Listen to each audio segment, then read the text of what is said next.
¿Le ha pasado que desea leer un libro y la sinopsis o una reseña del mismo no le bastan para decidirse? A mí me pasa constantemente y por ello decidí comenzar este canal. En este canal no leo obras completas. Mi objetivo es que usted, como receptor, se haga una idea del estilo de escritura y de historia que se hace manifiesta en cada obra literaria que leo. Así, lo que pretendo es dejar sembrada una semilla y usted decide si se anima o no a leer la obra completa. Espero que disfrute este espacio y que le dé una luz para tomar la decisión de su próximo libro a leer.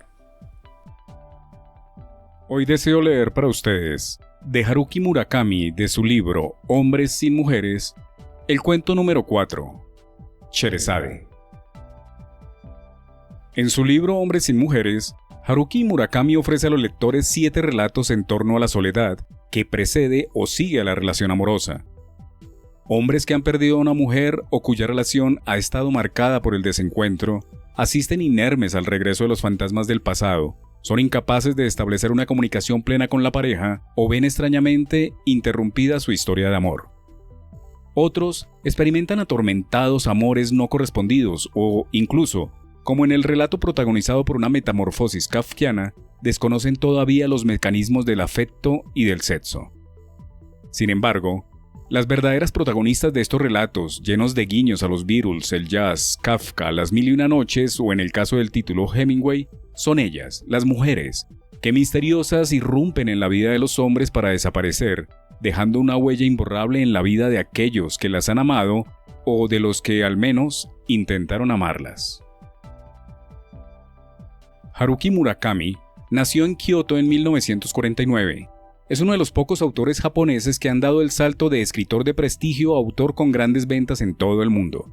Ha recibido numerosos premios, entre ellos el Noma, el Tanizaki, el Yomiuri, el Franz Kafka o el Jerusalem Prize, y su nombre suena reiteradamente como candidato al Nobel de Literatura. En España, ha merecido el premio Arzobispo Juan de San Clemente, la Orden de las Artes y las Letras, concedida por el gobierno español, y el Premio Internacional Catalunya 2011. Tusquets Editores ha publicado 13 de sus obras, 10 novelas, entre ellas la aclamada Tokyo Blues y Los años de peregrinación del chico sin color, que en pocas semanas vendió en Japón 1 millón de ejemplares. Las personalísimas obras de qué hablo cuando hablo de correr y Underground, y 2 volúmenes de relatos, Sauce ciego, Mujer dormida y Después del terremoto. Entremos en materia. Sherezade. Cada vez que mantenía relaciones sexuales con Avara, ella le contaba una extraña y apasionante historia, como la Sherezade de las mil y una noches. A diferencia de lo que ocurría en el cuento, por supuesto, Avara no tenía ni la más mínima intención de cortarle el cuello al amanecer. Para empezar, ella jamás se había quedado junto a él hasta la mañana del día siguiente. Si le narraba aquellas historias, era simplemente porque le apetecía. Sin duda ella también quería consolar a Avara, que se veía obligado a permanecer encerrado en la casa a solas. Pero Avara suponía que eso no era todo, que, además, a ella debía gustarle el hecho en sí de hablar en la intimidad con un hombre, en la cama, sobre todo en esos momentos de languidez tras el sexo. Avara la llamaba Sherezade, no delante de ella, pero en el pequeño diario que llevaba anotaba a bolígrafo Sherezade los días en que ella acudía. También apuntaba de manera concisa, de tal modo que, aunque alguien lo leyese, no lo dedujera el argumento de las historias que ella le relataba. Avara ignoraba si aquellas historias eran reales, inventadas o una mezcla de verdad y ficción. Era imposible deducirlo. En ellas, realidad y especulación, observación y fantasía parecían fundirse de manera indistinguible.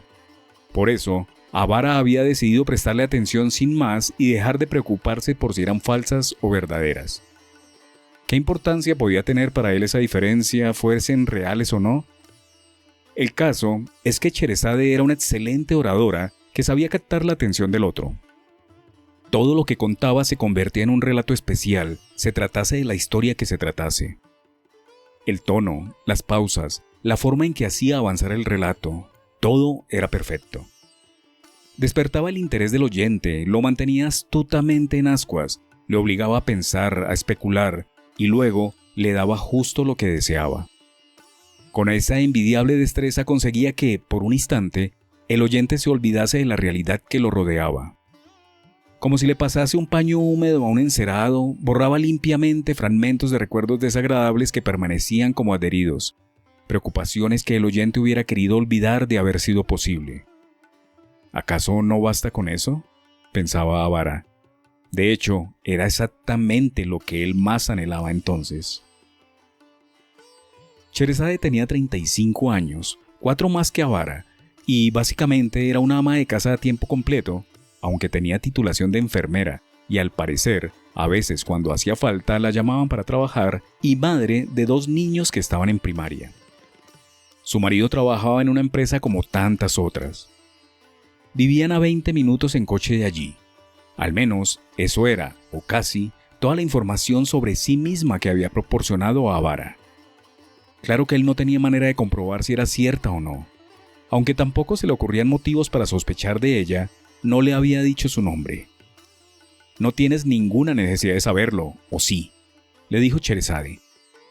En efecto, así era. Para él, ella siempre sería Sherazade. Lo que de momento no suponía ningún problema. Ella tampoco había llamado jamás a Avara por su nombre, que sin duda debía de conocer. Lo evitaba prudentemente, como si mencionarlo fuese algo inapropiado y de mal agüero. Aunque se la mirase con buenos ojos, físicamente Sherazade no se parecía nada a la hermosa mujer de las 1001 noches. Era una ama de casa de una ciudad de provincias que empezaba a entrar en carnes, como si rellenase agujeros con masilla, y que avanzaba a paso firme hacia el territorio de la mediana edad. Tenía una pequeña papada y arrugas de cansancio en las comisuras de los labios. Tanto su peinado como su ropa o su maquillaje, sin llegar a resultar de mal gusto, no despertaban precisamente admiración. Sus facciones no estaban mal, pero daban impresión de indefinición, como si fuera una imagen desenfocada, algo así. La mayoría de la gente no se habría fijado en ella al cruzarse por la calle o al coincidir con ella en un ascensor. Quizá 10 años antes hubiera sido una chica mona y vivaracha. Puede que algunos hombres se volviesen a mirarla. Aún así, el telón de esos días ya había caído, y ahora nada parecía indicar que fuese a alzarse de nuevo. Sherazade visitaba House 2 veces a la semana. No había un día fijo, pero jamás iba los fines de semana. Seguramente necesitaba pasarlos con su familia. Una hora antes de acudir, avisaba por teléfono. Hacía la compra en el supermercado del barrio y le llevaba los alimentos en coche. Un Mazda azul compacto. Un viejo modelo con una prominente abolladura en el parachoques trasero y con las ruedas negras de suciedad. Estacionaba en la plaza de aparcamientos de House, abría el portón trasero para sacar las bolsas de compra y con ellas en las manos llamaba al timbre. Avara comprobaba quién era por la mirilla, abría el cerrojo y la cadena y la invitaba a pasar.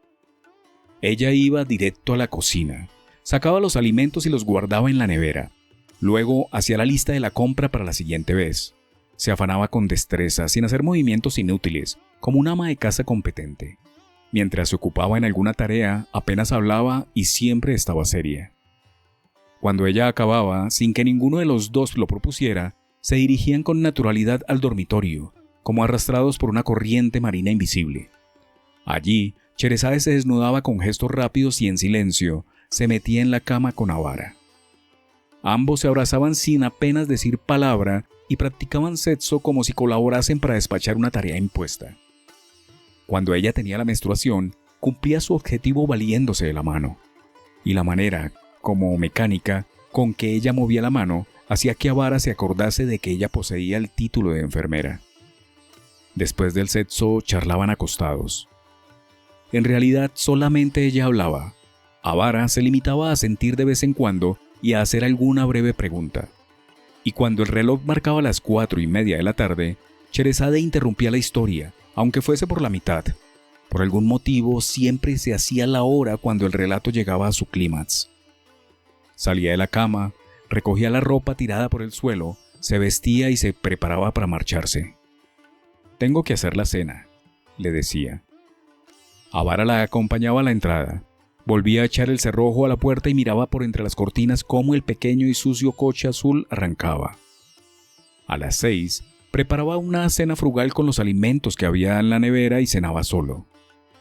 Durante una época había trabajado de cocinero, así que cocinar no le disgustaba en absoluto. Durante la cena bebía Perrier, no probaba el alcohol, y después se tomaba un café mientras veía una película o leía. Le gustaban los libros que requieren repetidas lecturas o largo tiempo para terminarlos. No tenía nada más que hacer, tampoco gente con quien hablar, nadie a quien telefonear.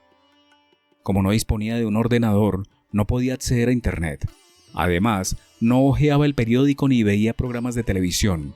Había buenos motivos para ello. Naturalmente, tampoco podía salir de casa. Si por alguna circunstancia Sherazade dejase de visitarlo, sus vínculos con el mundo exterior se cortarían y se quedaría literalmente abandonado en una isla desierta. Pero esa posibilidad no lo inquietaba. Es una situación a la que tendré que enfrentarme por mis propios medios. Una situación difícil, pero que de algún modo iré superando. Tampoco estoy en una isla desierta, pensaba Avara. No se trata de eso, sino de que yo mismo soy una isla desierta. Estaba acostumbrado a estar solo. No se venía abajo tan fácilmente por mucha soledad que experimentara. Lo que empañaba su corazón era pensar que, si ella no volvía, ya no podrían charlar en la cama. O mejor dicho, ya no podría escuchar las historias de Sherazade. Poco después de haberse instalado en House, Avara había empezado a dejarse barba. Siempre había tenido una barba cerrada. Por una parte, su objetivo era cambiar su aspecto, pero eso no era todo. La principal razón por la que había empezado a dejarse barba era porque estaba ocioso. Con barba podía arreglarse a menudo la perilla, las patillas, el bigote y disfrutar de la sensación al tacto. Podía matar el tiempo dándole forma con las tijeras y la navaja de afeitar. Hasta entonces, no se había dado cuenta de que solo el hecho de dejarse barba ya era suficiente para matar el aburrimiento. Yo, en mi vida anterior, fui una lamprea, le dijo un buen día a Sherazade cuando estaban metidos en la cama, con toda espontaneidad, como quien afirma que el Polo Norte se halla muy al norte. Dado que Avara no sabía nada sobre el aspecto de las lampreas o sobre qué clase de criaturas eran, no dio ninguna opinión al respecto. ¿Sabes cómo se comen las lampreas a las truchas?, preguntó ella. No lo sé, contestó Avara. En realidad era la primera vez que oía que las lampreas comiesen truchas. Las lampreas no tienen mandíbula. En eso se diferencian de una anguila común. ¿Así que las anguilas tienen mandíbula? ¿Nunca has visto una?, preguntó ella pasmada. Como anguila de vez en cuando, pero nunca he tenido ocasión de fijarme en su mandíbula. Pues la próxima vez fíjate bien. Por ejemplo, cuando vayas a un acuario. Las anguilas normales tienen mandíbulas y dientes. En cambio, las lampreas no.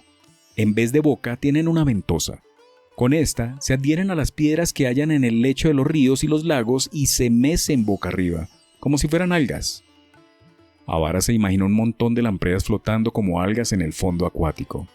Era una escena de algún modo irreal, aunque Avara sabía que la realidad a veces se aleja de la realidad. De hecho, las lampreas viven entre las algas, se ocultan entre ellas, y cuando una trucha pasa sobre sus cabezas, salen como propulsadas y se les pegan al vientre, con la ventosa, claro. Luego, viven como parásitos, adheridas a la trucha, igual que las sanguijuelas. Dentro de la ventosa tienen una especie de lengua dentada que utilizan a modo de lima para hacer un agujero en el cuerpo del pez e ir devorándolo poco a poco. La verdad, no me haría mucha gracia ser una trucha, comentó Avara. Se cuenta que en la antigua Roma había viveros de lampreas en todas partes, y a los esclavos impertinentes que no obedecían a sus dueños, los arrojaban vivos como cebo para las lampreas. Tampoco querría ser esclavo en la antigua Roma, pensó Avara. Aunque desde luego no querría ser esclavo en ninguna época. Cuando estaba en primavera, vi lampreas por primera vez en un acuario, y al leer el texto informativo sobre sus hábitos de vida, de pronto me di cuenta de que fui eso en mi vida pasada, afirmó Sherazade. De hecho, me acuerdo con claridad. Recuerdo cómo me adhería a las piedras en el lecho, cómo me balanceaba, confundida entre las algas, y cómo observaba las truchas gordas que pasaban sobre mi cabeza. ¿Recuerdas haber mordido alguna? No, eso no. Me alegro, dijo Avara. ¿Es lo único que recuerdas de tu época de lamprea? ¿Que te mecías en el fondo del agua? Nadie suele acordarse con detalle de su vida pasada. Con suerte te acordarás a lo sumo de una pequeña parte. Es como espiar al otro lado de una pared por una mirilla. Solo logras ver una pequeña pincelada del panorama. ¿Te acuerdas algo de tu vida pasada? No, de nada, dijo Avara. Francamente, ni siquiera le apetecía recordarla. Le bastaba y le sobraba con la actual. Pues no se estaba tan mal en el fondo del lago. Te sujetabas con la ventosa a una roca, te ponías boca abajo y veías pasar los peces. Alguna vez incluso vi una tortuga enorme. Vista desde abajo, era negra e inmensa como la nave espacial enemiga de la Guerra de las Galaxias. Unos pájaros grandes y blancos de picos largos y afilados atacaban a los peces como sicarios. Desde el fondo del agua parecían nubes en el cielo azul. Eso sí, nosotras escondidas en las profundidades, entre las algas, estábamos a salvo de los pájaros. ¿Y eres capaz de visualizar esa escena? Vivamente, declaró Sherazade. La luz, la sensación de fluir del agua. Recuerdo incluso lo que pensaba en esos momentos. A veces, hasta soy capaz de colarme dentro de la escena. ¿Lo que pensabas? Sí. Pero, ¿es que pensabas en algo? Por supuesto. ¿Y en qué piensa una lamprea? Pues piensa en cosas propias de lampreas, sobre asuntos de lampreas en contexto de lampreas, pero no puede trasladarse a nuestro lenguaje, porque son pensamientos que pertenecen a algo que está dentro del agua, igual que cuando eres un feto en el vientre de tu madre. Sabes que pensabas en algo, pero no puedes expresarlo con palabras mundanas, ¿o no? ¿Estás diciéndome que te acuerdas de cuando estabas en el vientre de tu madre?, dijo sorprendido Avara. Claro que sí, contestó Sherazade como si tal cosa, y apoyó ligeramente la cabeza en el pecho de él. ¿Tú no? No, dijo Avara. Pues entonces tendré que contarte la historia de cuando yo era un feto. Ese día, Avara anotó en el diario: Sherazade, lamprea, vida anterior. Si alguien lo hubiera leído, jamás hubiera imaginado lo que significaba. Habían pasado 4 meses desde la primera vez que Avara se había encontrado con Sherazade. A Avara lo habían enviado a House, una casa que se hallaba en una ciudad de provincias al norte de la región de Cantó.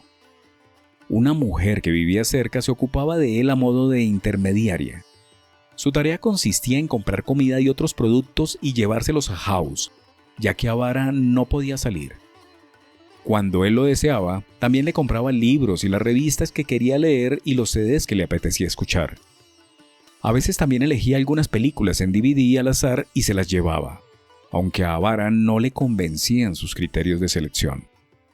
Fue a la semana siguiente de haberse instalado cuando Sherazade lo invitó a acostarse con ella, casi como algo obvio.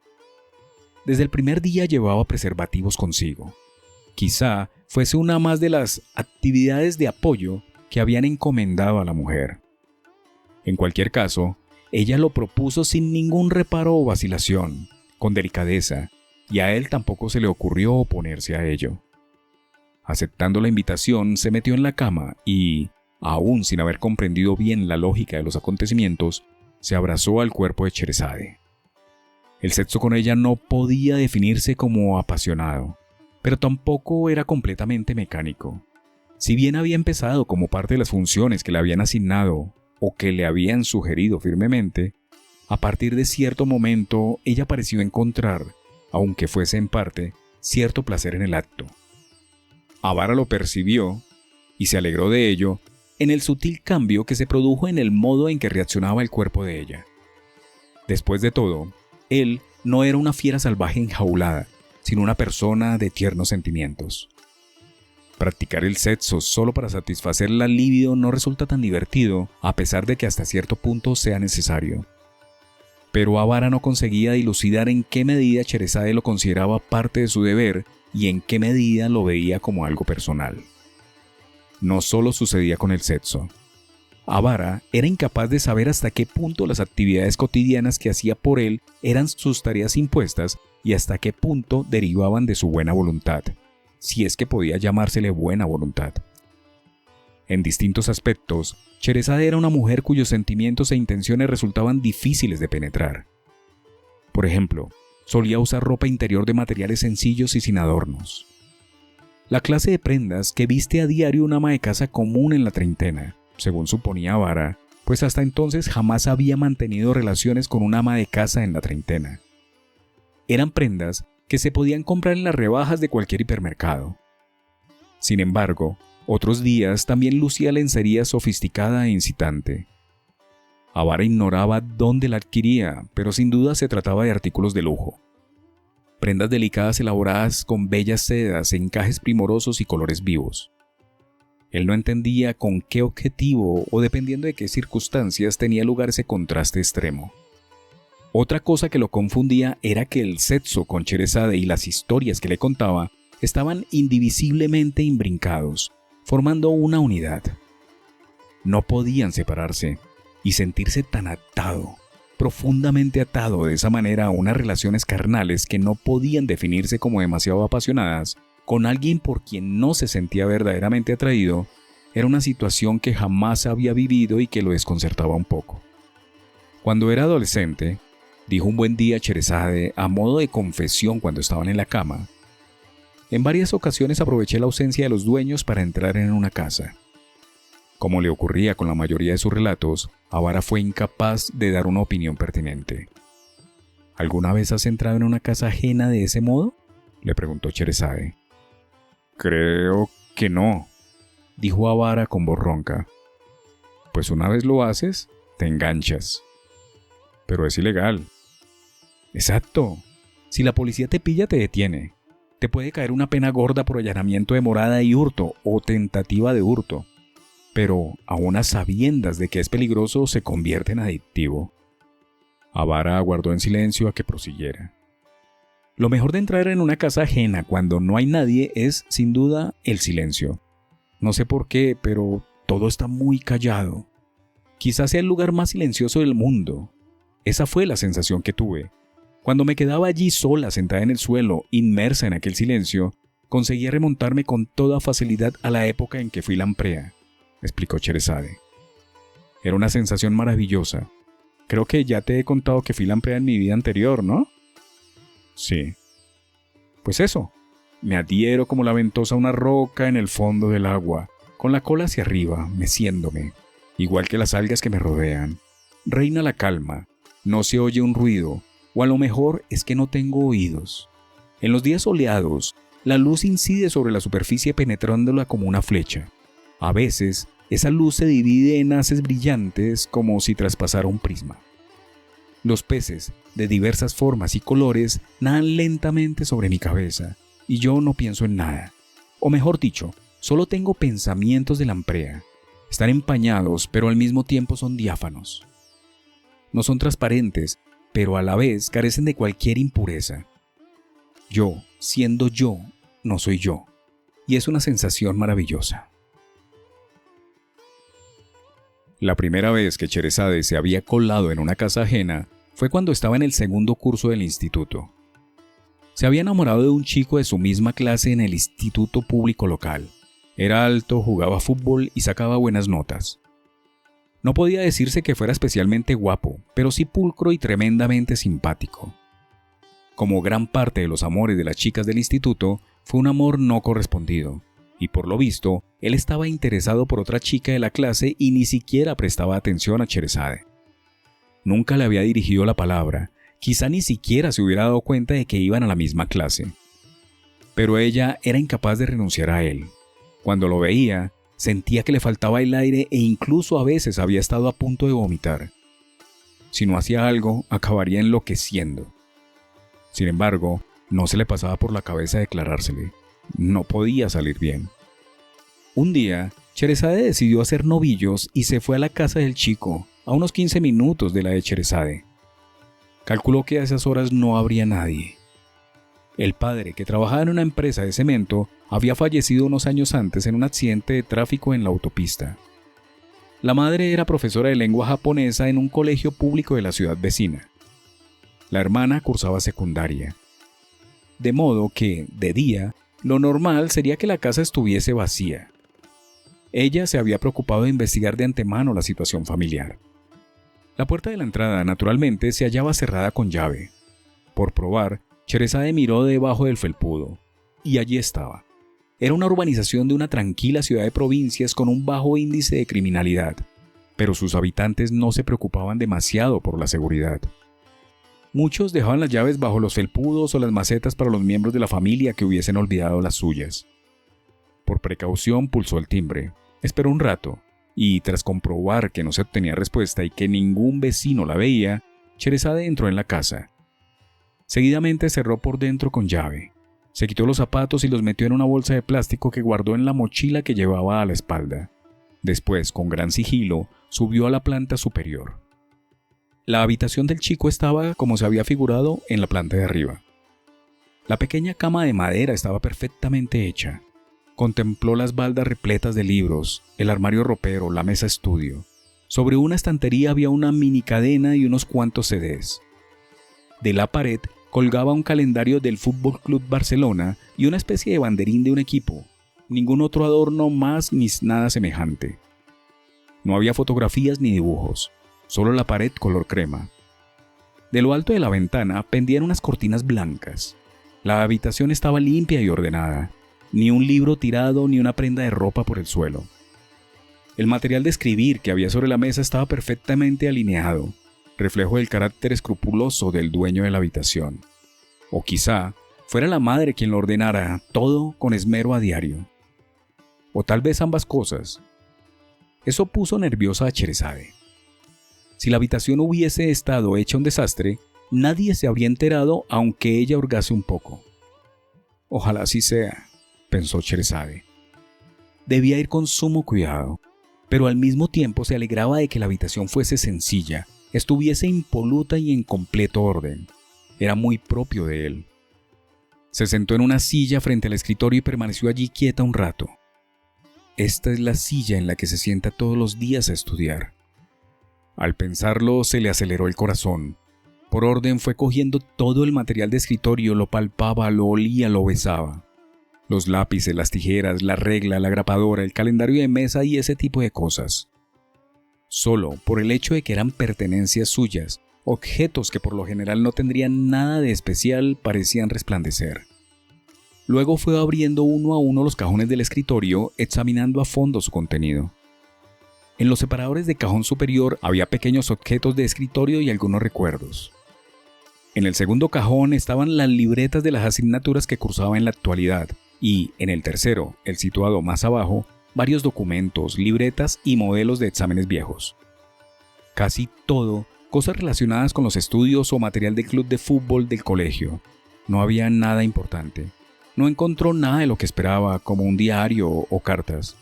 Ni siquiera una sola fotografía. Le pareció un poco extraño. ¿Acaso no tenía más vida personal aparte de los estudios y el fútbol? ¿O quizá lo guardaba en otro sitio, a salvo de las miradas ajenas? Con todo, Sheresade exultaba por el simple hecho de sentarse delante de su escritorio y admirar la letra en los cuadernos. De seguir así, acabaría perdiendo el juicio. Para calmar la excitación, se levantó de la silla y se sentó en el suelo. Luego miró al techo. A su alrededor todo seguía en silencio, ni un solo ruido. Así fue como acabó transmutándose en la lamprea en el fondo del agua. ¿Simplemente entraste en su habitación, tocaste algunas cosas y después te quedaste allí quieta?, preguntó Avara. No solo eso, dijo ella. Yo quería tener algo de él. Quería llevarme algo que utilizara o se pusiera a diario. Pero no podía ser de valor, porque entonces enseguida se habría dado cuenta de que había desaparecido. Así que decidí robarle un lápiz. ¿Solo un lápiz? Sí, un lápiz usado. Pero no valía con robarlo y ya está, porque de ese modo me convertía en una simple ratera. Y yo no lo era. Yo era, por decirlo así, una ladrona del amor. Ladrona del amor, pensó Avara. Suena a título de película muda. Así que, a mi vez, tenía que dejar una prenda, como prueba de mi existencia, como declaración de que no era un simple hurto, sino un trueque. Pero no se me ocurría qué dejar. Aunque rebusqué en mi mochila y en los bolsillos, no encontré nada que pudiese servir de prenda. Ojalá hubiera ido preparada, pero es que ni se me había ocurrido. No me quedó más remedio que dejar un tampón. Uno sin usar, claro, en su envoltorio. Lo llevaba encima porque estaba a punto de venirme la menstruación. Decidí colocarlo en un sitio difícil de encontrar, en el fondo del último cajón. Lo de meter a escondidas un tampón en el fondo de su cajón me excitó muchísimo. Quizá demasiado porque justo al poco tuve la regla. Un lápiz y un tampón, se dijo Avara. Debería anotarlo en su diario. Ladrona del amor, lápiz y tampón. Seguro que nadie lo entendería. Ese día creo que estuve como mucho 15 minutos en su casa. No pude quedarme demasiado, era la primera vez en mi vida que me colaba en una casa y estaba muy nerviosa pensando en que alguien de la familia podía volver de improviso. Después de echar un vistazo fuera, salí a hurtadillas de la casa y cerré la puerta con llave, que devolví a su sitio bajo el felpudo. Luego me fui a clase, llevándome el preciado lápiz. Sherezade permaneció un rato callada. Parecía estar remontándose en el tiempo para visibilizar cada cosa que allí había. Después experimenté durante una semana una sensación de plenitud como nunca hasta entonces, continuó Sherezade. Garabateaba en la libreta con su lápiz. Lo olía, lo besaba, lo apretaba contra mi mejilla, lo acariciaba. A veces, incluso lo chupaba. Me dolía que fuese gastándose poco a poco por el uso, pero era inevitable. Me dije que si quedaba reducido e inservible, tendría que ir por otro. Su estuche estaba lleno de lápices, y él no se daría cuenta, como seguramente tampoco repararía en el tampón del cajón del escritorio. Al pensar en ello, me ponía a 100. Era una sensación extraña, como si sintiera punzadas en la cintura. Para controlarla tenía que rascarme las rodillas por debajo del pupitre.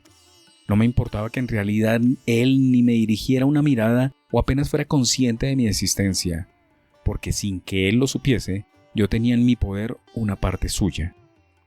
Eso es como un ritual de brujería, dijo Avara. Sí, en cierto sentido quizá lo fuera. Me di cuenta de eso más tarde, cuando por casualidad leí un libro sobre el tema. Pero por aquel entonces todavía era una estudiante de instituto y mis reflexiones no llegaban a tanto. Solo me dejaba arrastrar por mis deseos, y me repetía a mí misma que estaba jugándomela. Si me pillaban entrando a una casa, aparte de expulsarme del instituto, se correría el rumor y ni siquiera me sería fácil vivir en el barrio. Pero en vano. Creo que yo no estaba del todo en mis cabales. 10 días después volvió a hacer novillos y fue a la casa del chico. Eran las 11 de la mañana, igual que la vez anterior, entró con la llave de debajo del felpudo y subió a la planta superior. La habitación seguía perfectamente ordenada y la cama estaba bien hecha. Para empezar, Sherezade cogió un lápiz usado y se lo guardó en su propio estuche. Después, se tumbó medrosamente en su cama.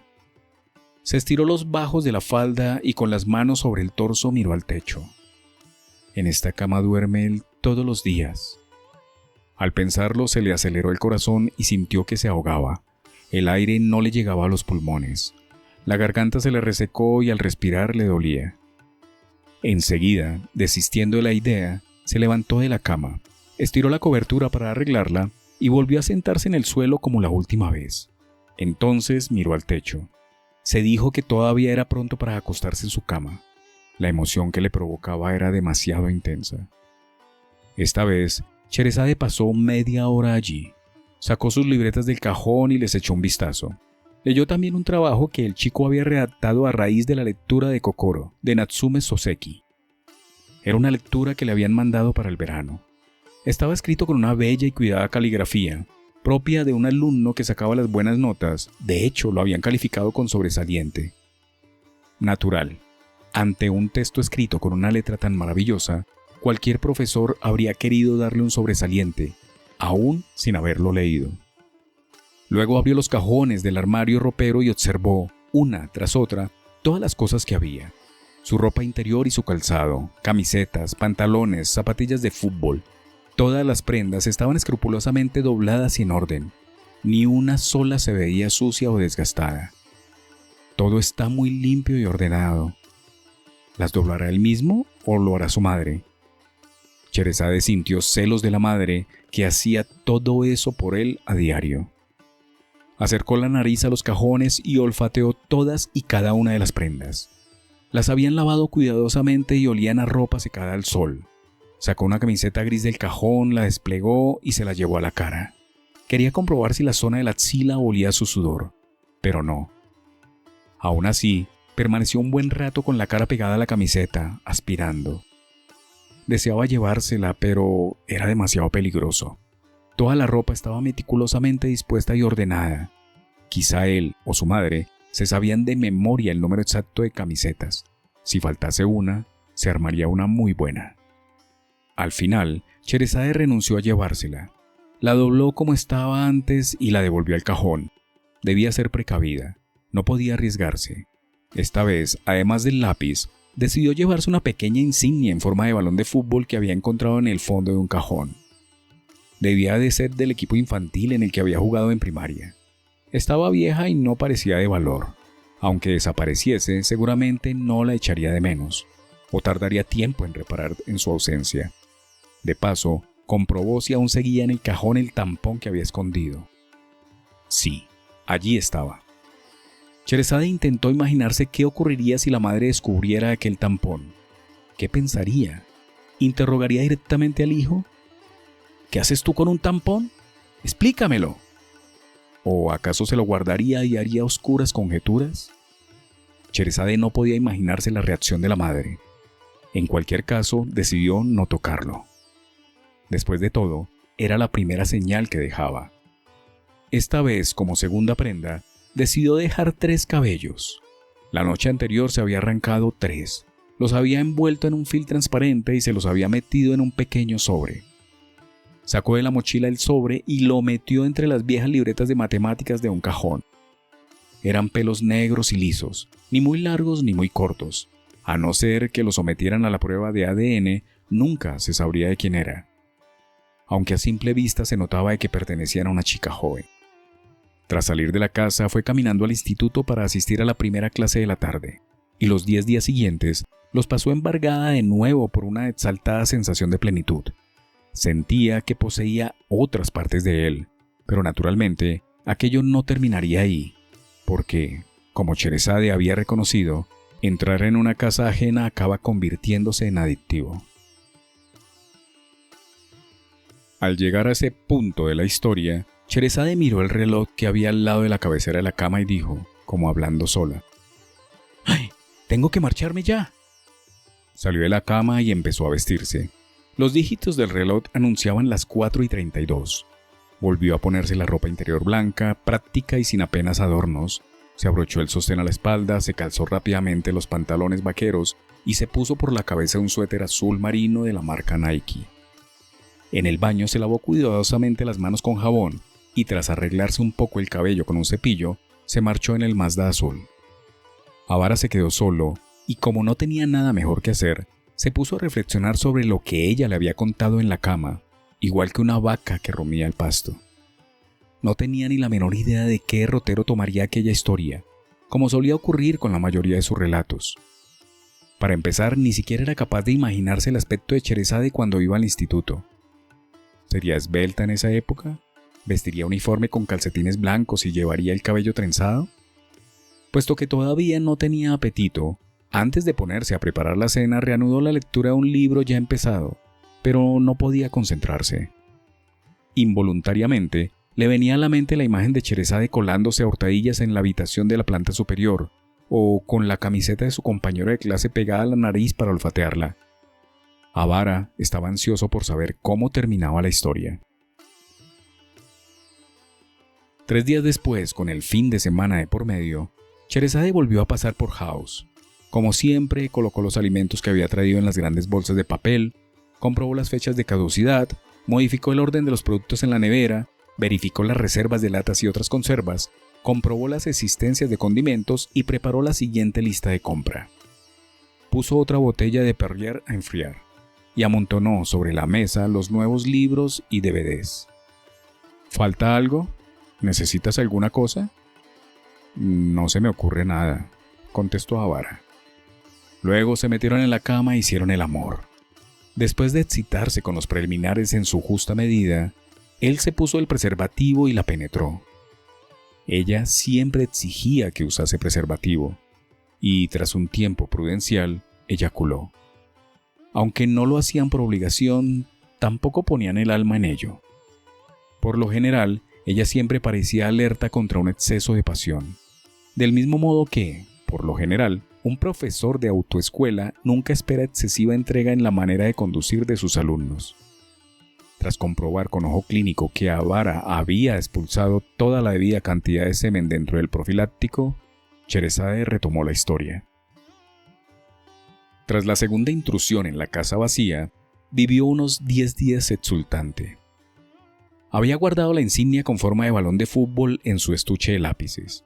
A veces, durante las clases, la acariciaba. Mordisqueaba el lápiz y chupaba la mina.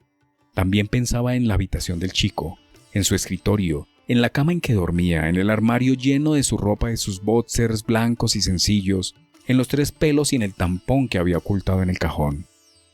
Desde que había empezado a colarse en aquella casa, apenas se aplicaba en los estudios.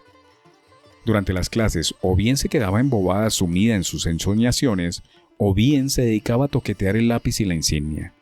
Al volver a casa tampoco tenía ganas de hacer los deberes. Sus notas nunca habían sido tan malas. No se contaba entre las mejores de la clase, pero solía cumplir con sus obligaciones de estudiante y sus notas estaban por encima de la media. Por eso, cuando le preguntaban en clase y ella apenas era capaz de responder, los profesores, más que enfadarse, se extrañaban. Además, durante un recreo la habían llamado a la sala de profesores. Pero, ¿qué te pasa? ¿Tienes algún problema?, le habían preguntado. Sin embargo, ella no sabía qué contestar. Es que últimamente no me encuentro muy bien, conseguía a duras penas balbucear.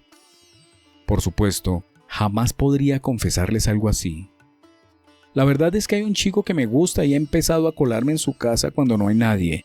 Le he robado lápices y una insignia y me quedo embobada toqueteándolos. No pienso más que en él. Porque ese era un secreto oscuro y pesado con el que debía apaciguar sola. Empecé a sentir la urgencia de meterme en su casa cada cierto tiempo, dijo Sheresade. Como ya habrás imaginado, era muy peligroso. No podía seguir jugando con fuego indefinidamente. Lo sabía. Un día me descubrirían y entonces avisarían a la policía. Aquella idea me angustiaba, pero era imposible detener la rueda una vez que la había echado a rodar cuesta abajo. 10 días después de la segunda visita, mis piernas se encaminaron de manera espontánea hacia la casa. De lo contrario, me habría vuelto loca. Aunque bien pensado, en realidad quizá ya estaba loca. ¿No crees? Faltabas mucho a clase. ¿Eso no te creó problemas?, preguntó Avara. En mi casa tienen una tienda y como estaban ocupados trabajando, mis padres apenas me prestaban atención. Hasta entonces nunca les había causado problemas ni me había rebelado contra ellos. Por eso creían que podían despreocuparse. Podía falsificar con facilidad las justificantes que tenía para entregar en el instituto. Escribía un texto breve imitando la letra de mi madre, firmaba y lo sellaba. Previamente, ya había avisado al tutor de que, por motivos de salud, de vez en cuando tendría que ausentarme media jornada para ir al hospital. Si de vez en cuando faltaba mediodía, nadie le daba importancia. En ese instante, Sheresade enmudeció y echó un vistazo al reloj digital que había junto a la cama. Luego prosiguió. Volví a coger la llave debajo del felpudo, abrí la puerta y entré a la casa. Como siempre, pero no. Aquel día reinaba una sensación de vacío mayor que de costumbre.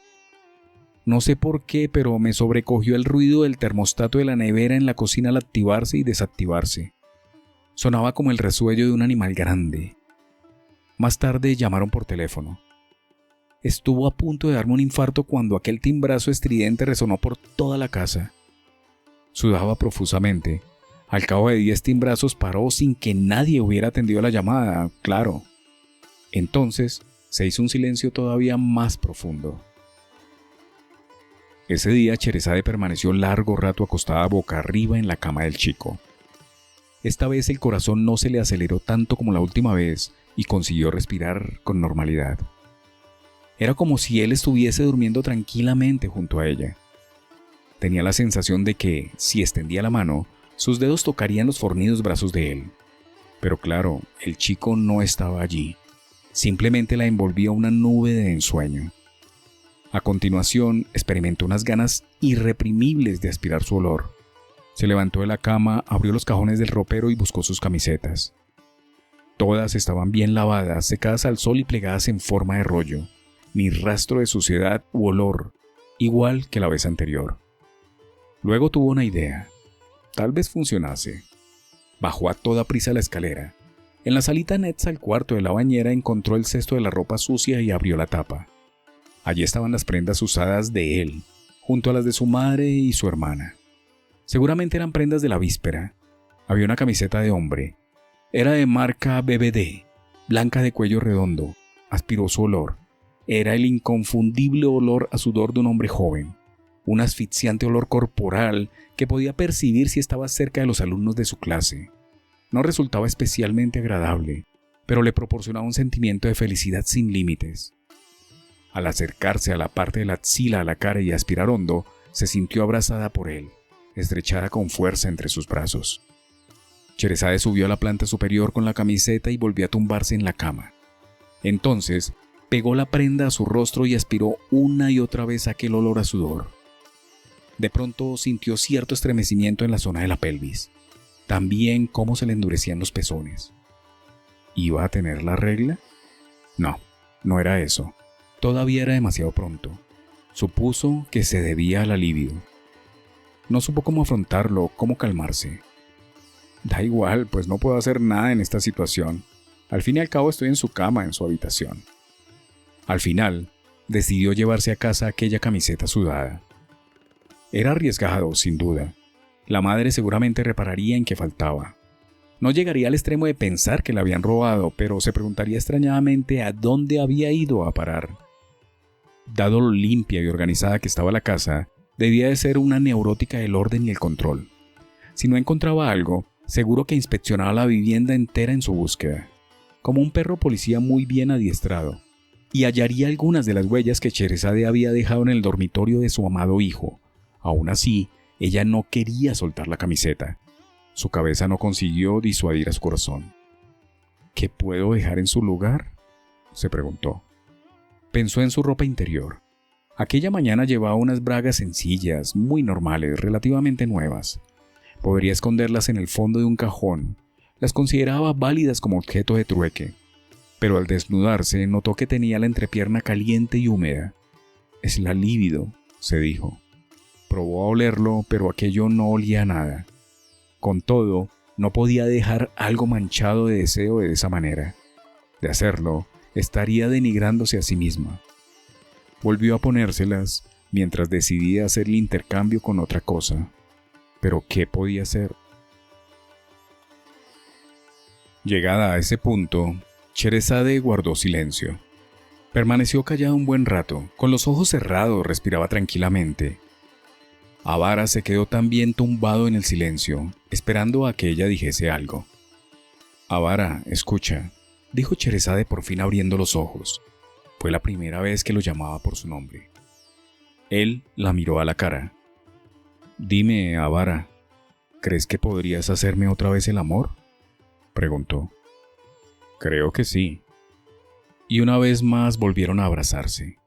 El cuerpo de Sherazade había cambiado. Ahora era blando y húmedo hasta lo más hondo. Su piel también estaba tersa y reluciente. Avara supuso que en ese preciso instante ella estaba rememorando con realismo y nitidez la experiencia en la casa de su compañero de clase. Es más, en realidad, esta mujer ha retrocedido en el tiempo y ha vuelto a los 17, del mismo modo que cuando viaja a su vida anterior. Sherazade es capaz de ello. Sabe ejercer sobre sí misma el poder de su magnífica oratoria, como una extraordinaria hipnotizadora capaz de hipnotizarse a sí misma valiéndose de un espejo. Los dos gozaron intensamente como nunca hasta entonces, con pasión, tomándose su tiempo, y al final ella alcanzó un indudable orgasmo. Su cuerpo se convulsionó varias veces. En ese momento, hasta su rostro pareció cambiar de forma radical, como quien vislumbra una escena fugaz por una fisura. Avara pudo entrever cómo había sido Sherazade a los 17. La persona con quien hacía el amor era una problemática chica de 17 años encerrada accidentalmente en el vulgar cuerpo de una ama de casa de 35. Él se dio cuenta. Dentro de ella, la muchacha seguía oliendo absorta aquella sudada camiseta masculina, mientras su cuerpo se estremecía levemente. Cuando acabaron, Sherazade no dijo nada. Ni siquiera examinó el preservativo como solía hacerlo. Los dos yacieron en silencio el uno junto al otro. Ella miraba el techo con los ojos bien abiertos, como una lamprea que observara la superficie luminosa del agua desde la cama. Avara pensó en lo estupendo que sería hallarse en otro mundo o ser una lamprea en un mundo distinto. No un ser humano concreto llamado Suji Avara, sino una anónima lamprea. Tanto Sherazade como él eran dos lampreas que, adheridas gracias a las ventosas a una roca, la una junto a la otra, miraban hacia la superficie, balanceándose a merced de la corriente, a la espera de que pasase ufana alguna trucha gorda. Entonces, ¿al final qué dejaste a cambio de la camiseta?, preguntó Avara rompiendo el silencio.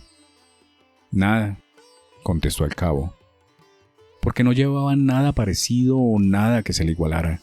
Así que me limité a marcharme con la camiseta y en ese instante me convertí en una simple asaltacasas. 12 días más tarde, cuando fue a casa del chico por cuarta vez, habían cambiado la cerradura. Era cerca del mediodía y el dorado de la cerradura brillaba intenso y orgulloso al sol. La llave ya no estaba debajo del felpudo. Que la prenda del hijo hubiese desaparecido del cesto de la ropa sucia debía de haber despertado los recelos maternos.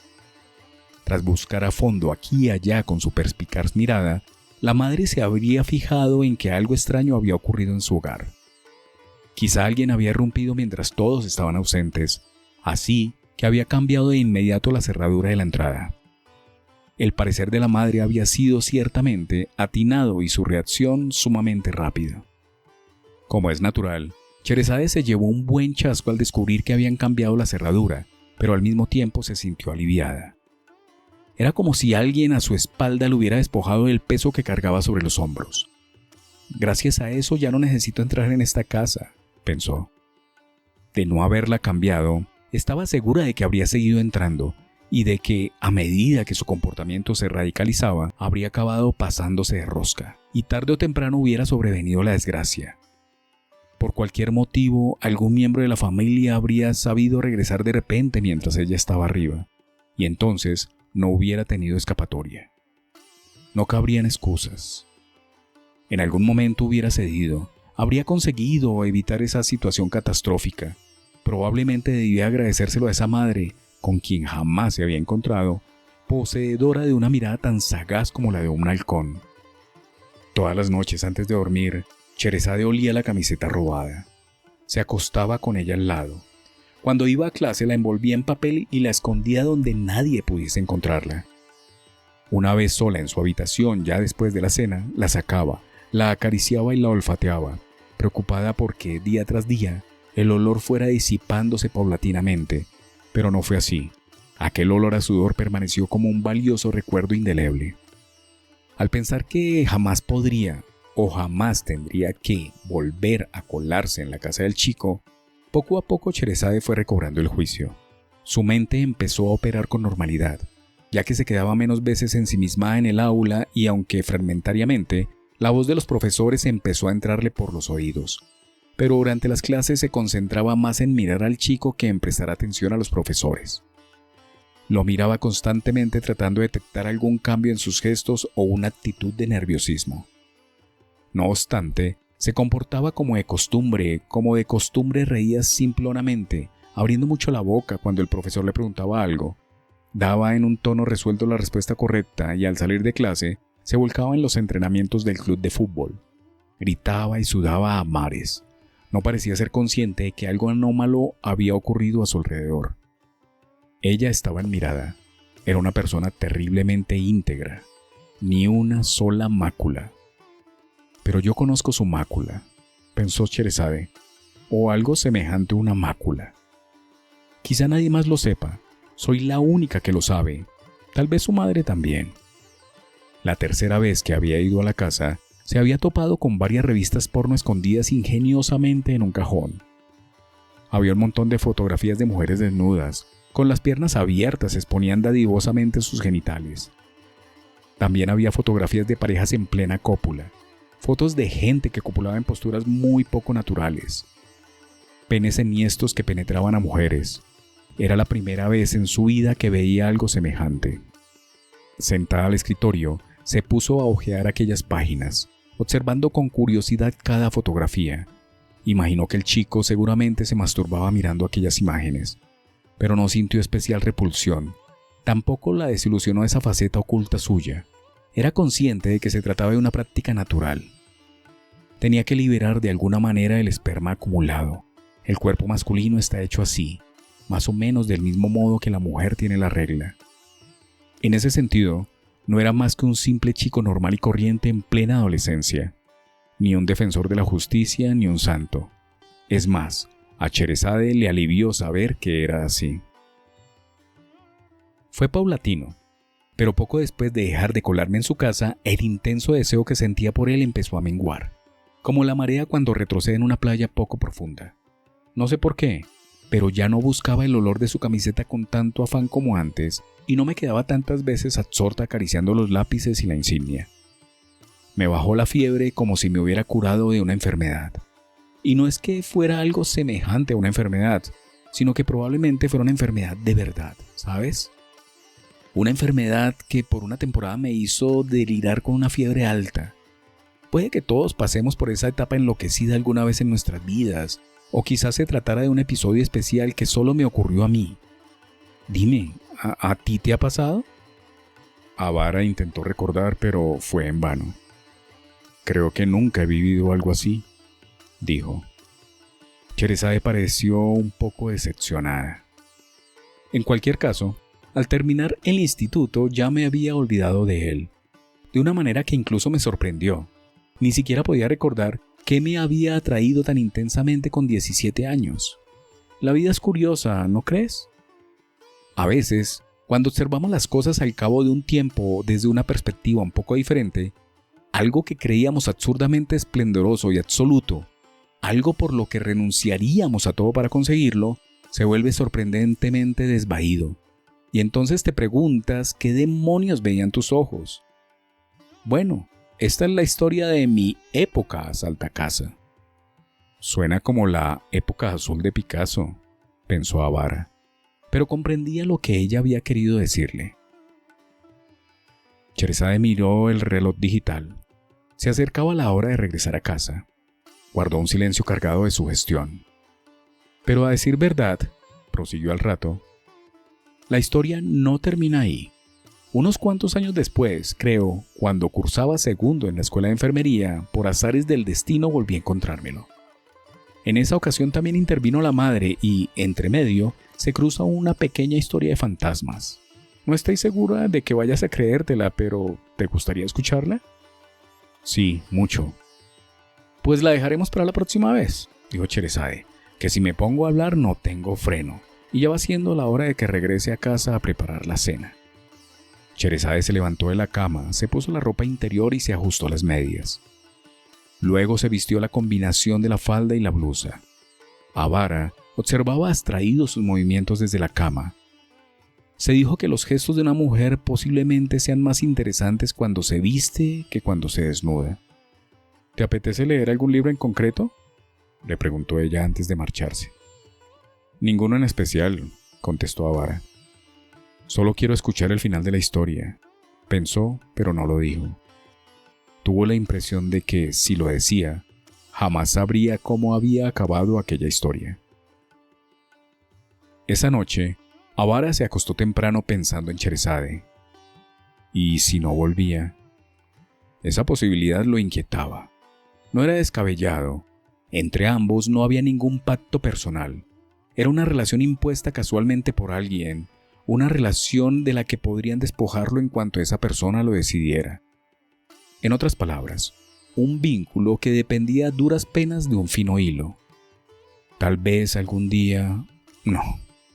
Sin duda un día le anunciaría su fin. Cortarían el hilo, tarde o temprano, El caso es que ocurriría. Y cuando Sherezade se marchase, Avara ya no volvería a escuchar sus historias. El curso de sus relatos quedaría cercenado y muchas de las enigmáticas historias todavía no contadas y notas para él desaparecerían sin llegar a ser narradas. O también era posible que le arrebatasen todas sus libertades y, en consecuencia, fuese apartado ya no solo de Sherezade, sino de todas las mujeres. Era muy probable. En ese caso, jamás podría volver a entrar en el húmedo interior de un cuerpo femenino, ni podría sentir sus sutiles estremecimientos. Pero quizá para Avara lo peor, más que renunciar al acto sexual en sí, fuese no poder compartir esos momentos de intimidad con ellas. Al fin y al cabo, perder a una mujer consistía en eso, perder esos momentos especiales que invalidan la realidad aun estando integrados en ella. Eso le ofrecían las mujeres. Y Sherezade le proporcionaba eso a raudales, inagotablemente. La idea de que algún día lo perdería lo entristecía acaso más que nada. Avara cerró los ojos y dejó de pensar en Sherezade. Entonces se concentró en las lampreas. Las lampreas que no tienen mandíbula y se mecen adheridas a una piedra ocultas entre las algas.